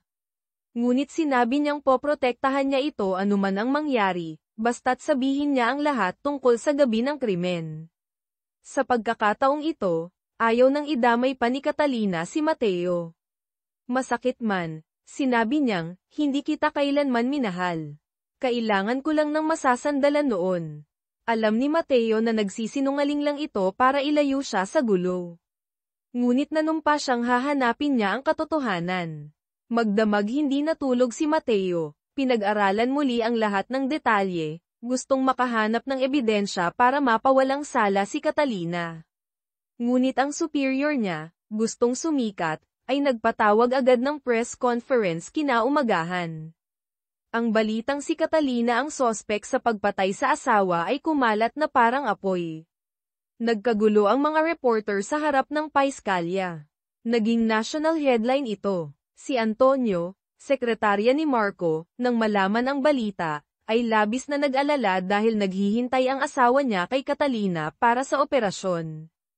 Hindi pinalampas ni Doña Elena ang pagkakataon. Agad siyang tumawag sa matataas na opisyal, ginamit ang impluwensya para hilingin, napatawan ng mabigat na parusa si Catalina. Umarte siyang nagdadalamhating ina, hindi raw niya matanggap ang sinapit ng anak, gusto niyang maparusahan agad ang salarin. Magaling siyang umarte. Kung hindi siya naging asawa ng chairman, baka sikat na siyang aktres. Kung makukulong si Catalina, wala nang hadlang kay Ricardo niya. Ngunit si Ricardo, sa kabaligtaran, ay naniniwalang inosente si Catalina. Si Isabela ay walang pinapanigan, ngunit para ayusin ang relasyon nila ni Ricardo, at marahil para protektahan ang sarili, sinabi niya rito ang kainahinalang kilos ni Doña Elena bago mawala si Tio Miguel. Ipinahiwatig niyang hindi malayong may kinalaman ang biyenan dito. At kung nagawa iyon ni Doña Elena sa sariling kapatid, posible ring nagawa niya iyon kay Marco. Gusto ni Isabela na gamitin si Ricardo laban sa biyenan. Sa susunod na interogasyon, pumasok si Mateo, naglatag ng mga ebidensya para tulungan si Catalina. Nalaman niyang kumuha si Catalina ng abogado para sa annulment, divorce. Malinaw na iyon ang pakay niya nang pumunta sa opisina. Ngunit ipinakita rin niya ang mga medical record ng pambubugbog ni Marco kay Catalina ebidensya ng domestic violence. Sinusubukan ni Mateo na palabasin na self-defense ang ginawa ni Catalina nang atakihin siya habang tinatalakay ang annulment. Sa huli, sinubukan niyang iguhit ang kwento pabor sa kanya, dahil sa problemadong pagsasama, dinala ni Catalina ang annulment papers kay Marco. Hindi ito pumayag, kaya sinaktan siya. Ang paghawak niya ng kutsilyo ay pagtatanggol lang sa sarili ng mock honor. Kahit anong pagtatanggol ni Mateo, nanatiling tahimik si Catalina hindi umaamin, hindi tumatanggi. Dahil dito, walang nagawa ang paiskalya kundi mag-issue ng formal na arrest warrant. Malungkot na nagmaneho si Mateo pauwi. Ngunit pagdating sa harap ng condominium building niya, natagpuan niya ang isang karumal-dumal na krimen. Bumaba siya, lumapit, at nanlumo nang makitang ang biktima ay walang iba kundi si Mang Ben, Ricky. Sa huli, hindi siya nakaligtas sa kamay ni Doña Elena. Lumalabas na nakipagkasundo si Mang Ben kay Doña Elena sa lugar ng palitan ng pera at ebidensya. Ngunit pagdating doon, tinambangan siya ng mga tauhan nito. Na-corner siya, tumakbo sa isang pampublikong banyo. Hindi niya alam, naghihintay na pala doon ang hitman, na nagpanggap na pulis. Nang mamukhaan niya ito, huli na. Masamang kapalaran ang mapunta sa kamay nito.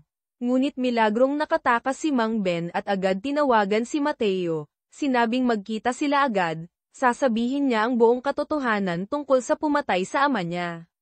Ngunit, sa mga sandaling iyon, si Mateo ay nasa huling interogasyon ni Catalina. Kung mananahimik pa rin ito, tuluyan na siyang makukulong. Namili si Mateo sa pagitan ng kaso ng kanyang ama at ng babaeng mahal niya. Pinili ng puso niya si Catalina, ang babaeng gusto niyang protektahan ngayon. Kaya hindi niya nasagot ang tawag ni Mang Ben, na wala ang pinakamahalagang testigo sa kaso ng kanyang ama. Masyadong naging kampante si Mang Ben, hindi niya inakala ang kalupitan ni Doña Elena. Hindi siya papayag na makontrol nito. Alam niyang malapit na ang katapusan, kaya bago siya tuluyang mapatay, sinubukan niyang iwan ang huling ebidensya.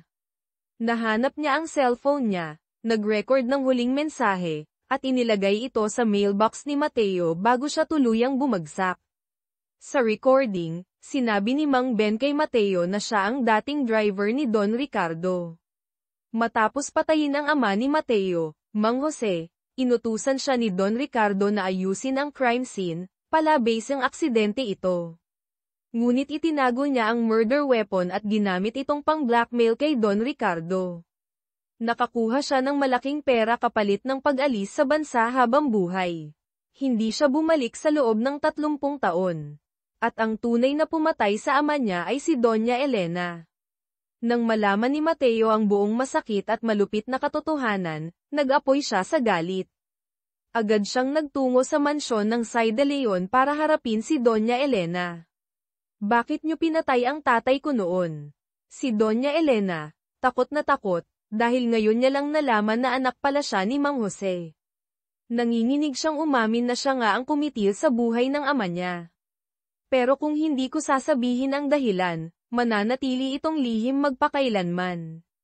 Nagngangalit si Mateo, diretsahang nagtanong, natakot ba kayo na magiging karibal ng Synergy Corp ang kumpanya ng tatay ko kaya niyo siya pinatay?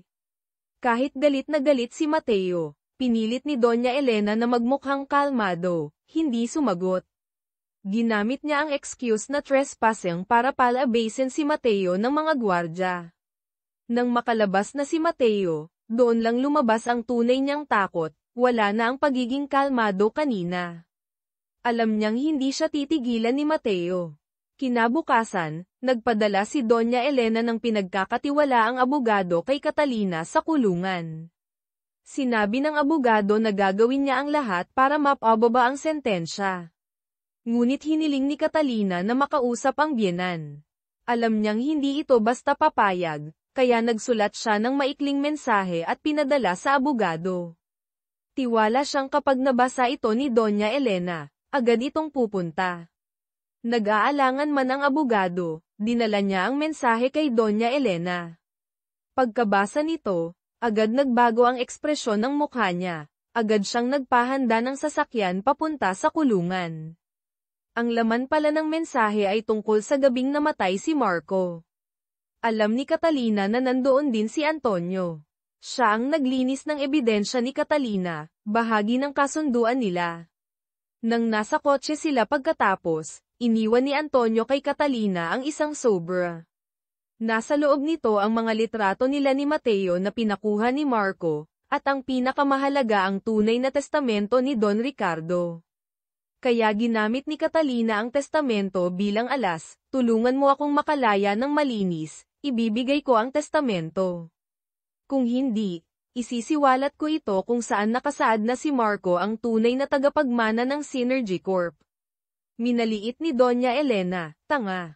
Patay na si Marco, at ikaw ay nakakulong sa pagpatay sa kanya. Sino ang magmamana? Mayabang pa rin siya, iniisip na madaling lokohin si Catalina. Ngunit ang sumunod na sinabi ni Catalina ang nagpabagsak sa yabang ni Doña Elena, buntis ako. Dala ko ang anak ni Marco.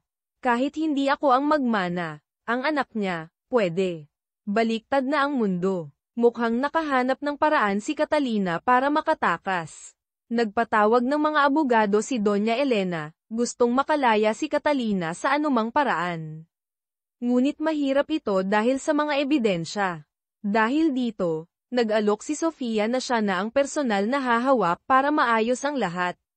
Nakita ni Doña Elena ang determinasyon ng anak, kaya ibinigay niya rito ang numero ng isang mahalagang tao ang kanyang especially iya sa loob ng paiskalya. Habang pauwi, nagmaneho si Doña Elena sa isang tahimik na tulay at itinapon ang murder weapon, marahil ang ginamit kay Mang Jose. Sa madilim na tubig ng Ilog Pasig. Ang sikreto ng nakaraan ay tuluyan ng ililibing doon. Samantala, nakipagkita na si Sofia sa especially iya na binigay ng ina. Mula ngayon, lahat ng kilos sa loob ng paiskalya ay malalaman niya. Ngunit sino ang taksil na ito? Hindi pa natin alam. Ngunit base sa marka ng lipstick sa isang iniwang note, malamang babae ito. Maya-maya, pagbalik ni Sofia sa opisina, nakatanggap siya ng isang anonymous na sobra. Nasa loob ang data mula sa computer ni Mateo na ipinadala ng especially iya. Nakita niya ang isang folder na nakalock ng matinding password, tiyak na importante ito. Kaya naghanap siya ng isang IT expert at inalok ito ng 2 milyong piso para ma-unlock ang folder sa loob ng 30 minuto. Agad tinanggap ng lalaki ang trabaho. Hindi nagtagal, naibigay na niya kay Sofia ang laman ng folder. Lumalabas na naroon ang lahat ng impormasyong nakalap ni Mateo tungkol sa mga ilegal na gawain ng Synergy Corp, pati na ang lumang artikulo tungkol sa kaso ng ama niya. Doon lang lubusang napagtanto ni Sofia, ginamit lang siya ni Mateo para sa paghihiganti sa pamilya niya, walang bahid ng pagmamahal. Napakapait. Hindi niya inaasahan ang araw na ito. Durog ang kanyang puso. Pag-uwi ni Mateo galing sa trabaho, pagod, narinig niya ang mahinang tunog ng cellphone sa malapit. Hinanap niya ito at natuklasan sa loob ng kanyang mailbox sa baba. Cellphone iyon ni Mang Ben. Tiningnan niya ang recent calls, bago siya tawagan, missed call, tumawag muna si Mang Ben kay Doña Elena. Kaya nakumpirma niyang si Doña Elena nga ang nagpapatay dito. Nakita rin niya sa cellphone ang litrato ng murder weapon at isang audio file. Lumalabas na bago siya mamatay, hinabol siya ng hitman. Alam niyang hindi siya makakaligtas, kaya sinubukan niyang i-record ang katotohanan at iwan ito para kay Mateo sa pamamagitan ng paglalagay ng cellphone sa mailbox niya. Pinakinggan ni Mateo ang audio recording, at ang buong katotohanan tungkol sa pagkamatay ng ama niya, ang papel ni Mang Ben, at ang krimen ni Doña Elena ay nabunyag na sa wakas. Kinabukasan, agad pinuntahan ni Doña Elena, Funan, ang professional hitman. Una, binigyan niya ito ng matinding sermon, dahil sa propesyonal mong trabaho, nalaman na lahat ni Mateo, Yuhayuk. Kailangan mong siguraduhin, sa anumang paraan, na mawala siya ng walang bakas. Nagsisisi siyang hindi niya ito pinatay noon pa, kung nagawa lang niya, wala sanang hadlang na ganito. Si Sofia, Yura, matapos malaman ang tunay na pagkatao ni Mateo, ay pinuntahan si Catalina, Jongwon, sa kulungan. Pareho tayong naloko niya, mapait niyang sabi. Lumapit si Mateo sa mga taga-Synergy Corp dahil may motibo siya ang maghiganti para sa kaso ng ama niya noon. Pagkasabi nito, ibinigay niya kay Catalina ang isang folder ng mga dokumento mula sa sikretong folder sa computer ni Mateo.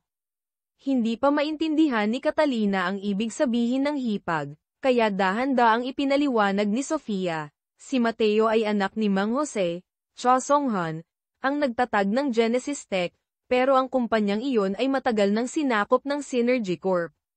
Naniniwala si Mateo na si Don Ricardo, Chutik, ang pumatay sa ama niya, at nagplano siya ng paghihiganti sa loob ng maraming taon. Hindi makapaniwala si Catalina sa mga narinig. Ngunit naglabas si Sofia ng isa pang impormasyon tungkol mismo kay Catalina, na nakalap din ni Mateo. Naimbestigahan niya ang hindi magandang relasyon ni Marco, Minho, at Catalina. Kaya napakadali para sa kanya na lapitan ka at gamitin para sa mga layunin niya. Pagkasabi nito, umalis si Sofia, iniwan si Catalina na tulala, hindi alam kung sino ang paniniwalaan. Nang malaman ni Mateo na binisita ni Sofia si Catalina, mabilis siyang pumunta sa kulungan. Nagkita silang muli sa visitation area. Sinabi ni Sofia na siya na ang bagong abogado ni Catalina, ngunit hindi iyon ang tunay niyang layunin. Gusto niyang asikasuhin ang kaso para matiyak na mapaparusahan si Catalina. Ngunit alam niyang para magawa iyon, kailangan niyang maalis si Mateo sa kaso. Kaya't ipinadala niya ang mga litrato ni Mateo at Catalina na magkasama sa superior ni Mateo. Hindi na kailangang sabihin, isang paiskal na nag-iimbestiga at isang pangunahing sospek kung may relasyon sila, hindi maaaring maging patas ang paghawak sa kaso. Ginamit niya ito para puwersahin ang superior na tanggalin si Mateo sa paiskalya. Walang nagawa ang hepe kundi bigyan si Mateo ng indefinite sick leave, na nangangahulugang hindi na siya pwedeng makialam sa kaso ni Marco. Walang ibang pagpipilian, inayos ni Mateo ang kanyang mga gamit para umalis sa opisina. Pagdating niya sa pinto, Nakita niya si Sofia na nakatayo roon, may mapanuyang ngiti na nagsasabing alam ni Mateo kung ano ang binabalak nito. Nagmamadaling bumalik si Mateo sa visitation room para makausap si Catalina sa huling pagkakataon bago magkabisa ang kautusan. Binalaan niya ito tungkol sa plano ni Sofia. Ang totoo, gusto kanyang ay pakulong. Ngunit sa mga sandaling iyon, isa lang ang nasa isip ni Catalina, totoo bang ginamit mo lang ako? Tama bang naging kasangkapan lang ako para sa paghihiganti mo? Lubos na nagulat si Mateo na alam na ito ng babaeng mahal niya. Napaamin na lang siya, noong una, oo, may motibo ako sa paglapit. Pero ngayon, totoo ang nararamdaman ko para sa'yo. Ngunit huli na, hindi na naniwala si Catalina. Sumigaw siya, pinalayas si Mateo. Sa huli, naramdaman niyang naging tanga siya kaya nagamit siya ng hindi namamalayan. Inilipat si Catalina sa regular na detention facility. Gustong dumalaw ni Mateo ngunit tahasan siyang tinanggihan. Wala na siyang paraan para protektahan si Catalina mula kay Sofia. Kaya't ang tanging naisip niyang paraan ay ang lumapit kay Doña Elena. Lumuhad si Mateo sa harap nito, nagmamakaawang iligtas si Catalina. Kung magiging ligtas siya, hinding-hindi ko nauungkatin pa ang tungkol sa tatay ko. Nagulat si Doña Elena nang makitang dahil kay Catalina, handang isuko ni Mateo ang katotohanang hinanap niya ng napakatagal. Ganoon na pala kalalim ang pagmamahalan niyo, mapanuyang sabi niya. Dahil sa kanya, kaya mong kalimutan ang paghihiganti. Ngunit, tinanggihan niya ang pakiusap ni Mateo. Ako mismo ang magsasabi sa iyo ng katotohanan tungkol sa kaso ni Mang Jose. Lumalabas na noon pa man, si Mang Jose at si Doña Elena, noong bata pa, ay may lihim at bawal na pag-iibigan. Nagmahalan sila kahit pareho na silang may pamilya. Gusto nilang magkasama, nangakong iiwan ang lahat para magtanan. Ngunit alam ni Doña Elena na si Mang Jose ay makapamilya, hindi nito kayang iwan ang asawa at anak. Kaya nagdala siya ng patalim, kung hindi ito sisipot, siya na mismo ang wawakasan ang buhay niya. Ngunit dumating si Mang Jose. Subalit hindi para sumama sa kanya, kundi para magpaalam, hindi raw niya kayang talikuran ang pamilya niya. Kahit handa na si Doña Elena sa posibilidad na ito, hindi niya matanggap ang katotohanan. Sa tindi ng selos at sakit, hindi niya nakontrol ang sarili at nasaksak niya ito. Si Mang Ben, Ricky, na pinagkakatiwalaan noon ni Don Ricardo, ang tumulong sa kanyang pagtakpan ang krimen, ngunit hindi niya inaasahan na itatago nito ang ebidensya at babalik para mangikil. Ito pala ang malagim na katotohanang hinabol ni Mateo ng maraming taon. Ang kanyang ama ay namatay dahil sa isang bawal na pag-ibig sa isang ilang na lugar. Ngayon, kahit pa isiniwalat ang katotohanan, wala na itong maitutulong. Pag-uwi, itinapon lahat ni Mateo ang mga dokumentong may kinalaman sa Synergy Corp. Hindi niya alam kung tama ba ang ginawa niya, ngunit ngayon, ang tanging gusto niya ay mailigtas si Catalina. Kinabukasan, may kumatok sa pinto ni Mateo. Nagulat siya nang makitang si Tio Miguel, kapatid ni Doña Elena, iyon. Lumalabas na noong araw na iyon, naramdaman niyang may kakaiba, nang dumating ang hitman, kaya tumalon siya mula sa balkonahe at nakatakas. Nagtago siya sa malayong lugar ngunit tinutugis pa rin siya ng mga tauhan ng kapatid niya. Dahil wala nang mapuntahan, napilitan siyang humingi ng tulong kay Mateo. Inamin niyang ang kapatid niya ang nag-utos sa lahat ng nangyari sa helicopter crash. Ngunit mainit pa ang ulo ni Mateo, kaya pinalayas niya ito. Kinabukasan, pinuntahan siya ng matalik na kaibigan ni Catalina. Tinanong siya nito kung bakit hanggang ngayon ay wala pa siyang ginagawa para kay Catalina. Hahayaan mo na lang ba siyang makulong? Paano na ang dinadala niyang sanggol? Tila nagising ang natutulog na konsensya ni Mateo sa mga salitang iyon. Kung hindi tinanggap ni Doña Elena ang alok niya, lalabanan niya ito hanggang sa huli. Humingi siya ng tulong sa isang mapagkakatiwalaang kaibigang pulis. Natunton nila ang pinagtataguan ni Tio Miguel. Para protektahan ang sarili, napilitan si Tio Miguel na ibigay ang lahat ng ebidensyang hawak niya, recordings, dokumento tungkol sa crash at iba pang krimen ni Doña Elena, kay Mateo. Ginawa rin ni Mateo ang plano, pinatawagan niya si Tio Miguel kay Doña Elena. Nang marinig ang boses ng kapatid, labis itong nag-alala ngunit guminhawa rin dahil akala niya'y kontrolado pa niya ang sitwasyon. Sinunod ni Tio Miguel ang utos ni Mateo, nagtakda sila ng lugar ng pagkikita sa sementeryo, Memorial Park kung saan nakalibing ang mga magulang ni Mateo. Pagdating ni Doña Elena sa lugar, naghihintay na si Mateo na parang multo. Inilatag niya ang huling alas, base sa DNA ni Ricardo, Suho, na nakuha sa kuko ni Marco, natuklasan ng pulisya na positibo ito sa shabu. Kung lalabas ang balitang ito, ano ang iisipin ng mga shareholder sa pag-upo ng isang adik bilang chairman? Kahit makalusot si Ricardo sa kasong pagpatay, hinding-hindi ko siya titigilan. Sa isang pagkakataon lang, ibabagsak ko si Ricardo para hindi na siya kailanman makaupo sa pwestong iyan. Marahil, ang anak na si Ricardo ang kahinaan ni Doña Elena. Kaya't nagpasya siyang palayain si Catalina.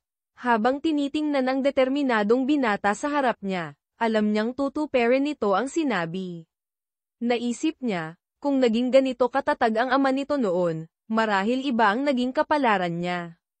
Tinawagan niya ang hitman at pinahinto ang planong pagpatay kay Mateo, hanggang sa makalaya si Catalina. Gusto niyang maranasan ni Mateo ang sakit ng pagkawala matapos itong makalaya. Sa pamamagitan ng kanyang impluwensya, at marahil pagmamanipula ng ebidensya, napawalang sala si Catalina dahil sa kakulangan ng matibay na pruweba. Tinupad din ni Catalina ang kasunduan, ibinigay niya ang tunay na testamento ni Don Ricardo sa biyenan. Dito na nagtatapos ang ugnayan nilang dalawa. Naglakad si Catalina pauwi sa tinutuluyang apartment. Habang nakaupo sa hintayan ng bus, malinaw na bumalik ang alaala ng gabing iyon, totoong nagtanggol siya gamit ang box cutter nang atakihin siya ni Marco. Ngunit mabilis siyang nag-api nito. Gumamit ito ng matatamis ngunit huwad na salita para manatili siya. Ngunit nakita na niya ang kasinungalingan. Sumigaw siya, kahit anak pa ng iba ang dinadala ko, mamahalin mo pa rin ba ako? Doon lumabas ang demonyo sa kanya, sinunggaban siya sa leeg at sinakal. Nagpumiglas si Catalina, hanggang sa halos mawalan na ng hininga, nang biglang lumitaw si Antonio, sekretarya, mula sa likuran. Siya ang pumalo ng malakas sa ulo ni Marco gamit ang isang matigas na bagay, na ikinamatay nito. Ginawa niya ito para protektahan si Catalina, at para masiguro ang organ donation para sa asawa niya. Matapos ilabas si Catalina, bumalik si Antonio para linisin ang crime scene. Lahat ng ginawa ni Antonio ay para may sagawa ang operasyon ng asawa niya. Kaya nang makita niyang nakalaya si Catalina, naisip niyang kidnapin ito. Ngayon, matapos maalala ang lahat, tumayo si Catalina at naglakad patungo sa kanto. Sa kabilang banda, naghihintay ang lalaking mahal niya, si Mateo.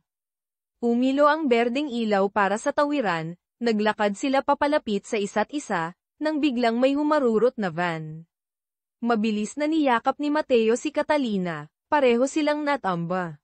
Mabilis na bumaba si Antonio, hinayla si Catalina na medyo tuliro pa, isinakay sa van, at pinaharurot palayo. Agad tumawag si Mateo sa kaibigan para sa sasakyan, nagsimula ang isang nakakabinging habulan. Ngunit si Antonio, sanay sa mga lansangan, ay madaling nakawala. Kritikal na ang kondisyon ng asawa ni Antonio sa ospital, kaya kailangan niyang madala agad doon si Catalina. Ngunit sa mga sandaling iyon, malinaw na sinabi ni Catalina, buntis ako. At gusto kong buhayin ang batang ito. Hindi ako pwedeng magpa-opera. Natigilan at nawalan ng pag-asa ang sekretarya. Ngunit hindi na makapaghintay ang asawa niya. Sa huli, nanaig ang pagmamahal sa asawa at desperasyon. Pinilit pa rin niyang dalhin si Catalina para sa operasyon. Samantala, pinahahanap ni Mateo sa mga kasamahan ang van ni Antonio. Si Fiscal Santos, babaeng kasamahan, ang nagbigay ng mahalagang impormasyon. Mula sa call log ni Catalina, may nakitang pangalang Muji. Nalaman nilang matagal itong naospital dahil sa malubhang sakit, at si Antonio ang sumagot sa lahat ng gastusin. Kamakailan lang ito naka-discharge. Higit pa rito, natuklasan nilang parehong nagpa-tissue compatibility test sina Catalina at Muji sa isang partikular na ospital para sa organ transplant. Kaya tiyak na papunta si Antonio sa ospital na iyon. Nang malaman ito ni Mateo, agad niyang pinahanap ang numero ng doktor na nagsagawa ng test. Mabilis nilang natukoy ang ospital at ang posibleng ruta ni Antonio. Sakto namang nakita ni Mateo ang sasakyan ni Antonio, nagpalit na ito ng ambulansya para makalusot. Hinarang niya ito. Nagbakbakan ang dalawang lalaki. Sa huli, napabagsak ni Mateo si Antonio. Akala niya'y ligtas na si Catalina, ngunit bigla silang inatake ng isang grupo mula sa likuran at parehong nawalan ng malay. Ang hitman pala ni Doña Elena ay nakasunod lang sa kanila, naghihintay ng tamang pagkakataon para tapusin silang dalawa. Pagkagising ni Mateo, nakatali siya sa isang abandonadong bodega. Nagpumiglas siya. Isang lalaki ang nagdala ng TV. Sa screen, nakita niya si Catalina, nakatali at nakakulong sa isang bakal na hawla.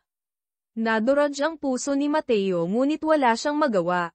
Nalaman ni Sofia na kinidnap si Catalina, agad niyang pinaghinalaan ang ina. Galit siyang kinumpronta ito. Hindi direktang umamin si Doña Elena, ngunit ipinahiwatig niyang gusto niya itong mangyari. Sinubukang pigilan ni Sofia ang ina, ngunit hindi ito nakinig, pinalayas pa siya. Nag-isip si Sofia, at sa huli, nagpa siyang tumawag sa pulis. Ngunit inagaw ni Antonio, pinalaya o hindi pa nahuhuli, ang telepono at ikinulong siya sa isang kwarto para hindi makagulo sa board meeting kinabukasan.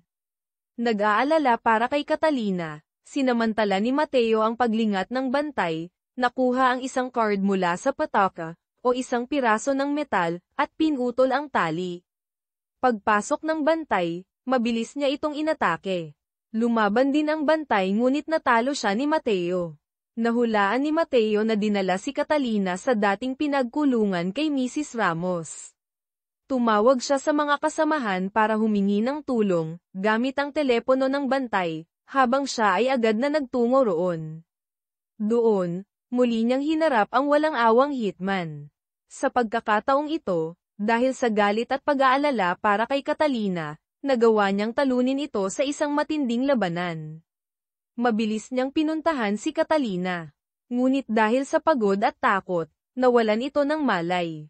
Mabuti na lang at naisugod niya ito agad sa ospital, na iligtas ang buhay nilang mag-ina. Nahuli muli ang hitman, ngunit kahit anong tanong, hindi ito nagsasalita. Kahit alam na si Doña Elena ang utak, walang direktang ebidensya laban dito.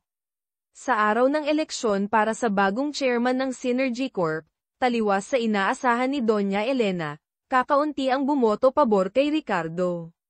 Nagalit si Doña Elena at kinumpronta ang mga board member.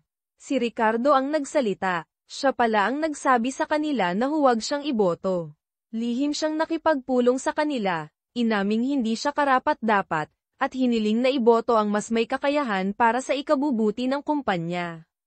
Bukod pa rito, inilipat niya ang lahat ng kanyang shares sa taong iyon, walang iba kundi ang kapatid niyang si Sofia.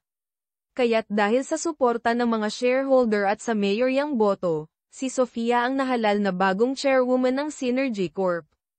Hindi matanggap ni Doña Elena ang pagkatalo. Habang nag-iisa sa opisina, dumating si Isabela para mang-asar. Dala niya ang alak para magdiwang. Sinabi pa niyang aalis sila ni Ricardo. Magiging masaya sila, habang si Doña Elena ay maiiwang mag-isa sa malaking bahay. Nawala sa sarili si Doña Elena sa galit. Kinuha niya ang bote ng alak at ipinukpok ng malakas sa ulo ni Isabela. Bumagsak ito sa sahig. Lumabas si Doña Elena na tuliro. Sakto namang dumating si Ricardo. Nakita niya ang ina, niyakap ito, humingi ng tawad, at sinabing sana'y maging masaya na sila. Hinaplos ni Doña Elena ang mukha ng anak, sinabing, huli na ang lahat.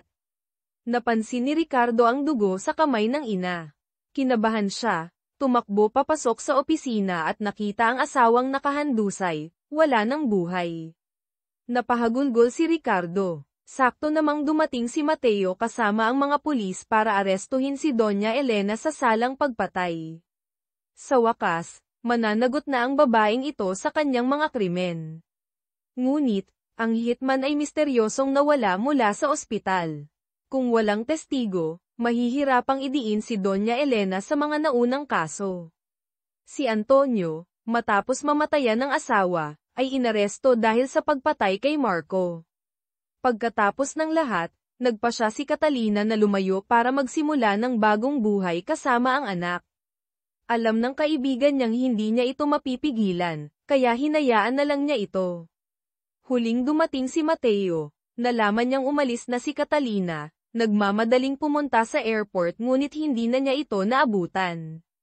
Makalipas ang 1 taon, naging abogado na si Mateo, tumutulong sa mga mahihirap.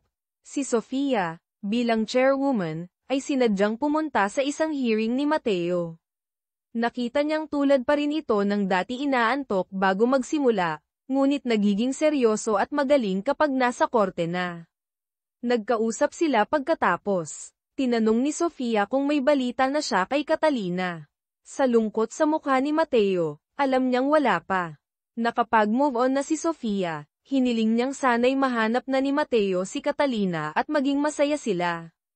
Sa year-end party ng dating opisina ni Mateo, inanunsyo ng hepe ang promotion ni Fiscal Santos, babaeng kasamahan, ang especially iya pala. Si Sofia ang tumulong dito bilang pasasalamat. Si Ricardo naman ay bumalik sa pagpipinta. Binisita niya si Don Ricardo, na nanatiling may kapansanan sa pag-iisip. Dinalhan niya ito ng painting ng isang masayang pamilya na hindi kita ang mga mukha. Umaasang maalala nito ang masasayang araw. Binisita ni Mateo si Doña Elena sa kulungan. Mayabang pa rin ito, nagsasabing hindi pa tapos ang laban nila. Ngunit may huling pasabog si Mateo, alam pala ni Don Ricardo ang kasamaan ni Marco noon pa man, kaya lihim niyang binago ang testamento pabor kay Ricardo bago pa ang aksidente. Ngayon lang nalaman ni Doña Elena na lahat ng pinaghirapan niyang masama ay walang kabuluhan. Napagtanto niyang karma ang lahat. Marahil habang buhay siyang magsisisi sa kulungan.